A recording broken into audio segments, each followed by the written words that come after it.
In today's video, I'm going to teach you how to fix Microsoft Word Read Only if you open a Word document and notice that you can't type, edit, or make changes.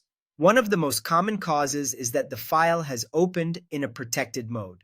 The good news is that in many cases, this is very easy to fix. Start by opening the document in Microsoft Word. As soon as the file opens, look carefully at the top of the window. If Word has restricted editing, you may see a yellow notification bar near the top of the document. This bar usually appears when Word believes the file came from the internet, an email attachment, or another location that it considers potentially unsafe. It's a security feature designed to protect your computer, but sometimes it blocks editing on documents you actually trust. If you see that yellow bar, find the button that says Enable Editing and click it.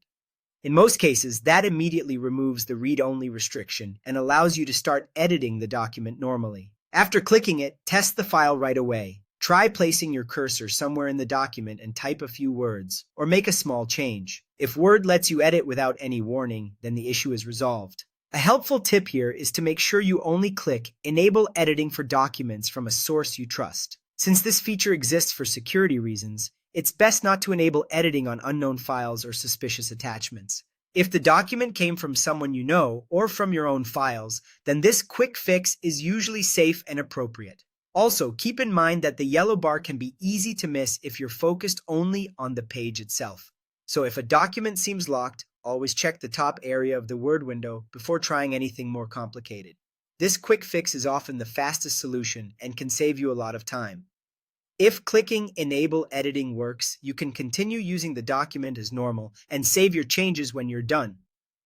If there's no yellow bar, or if the file is still read only after clicking it, then the cause may be something else.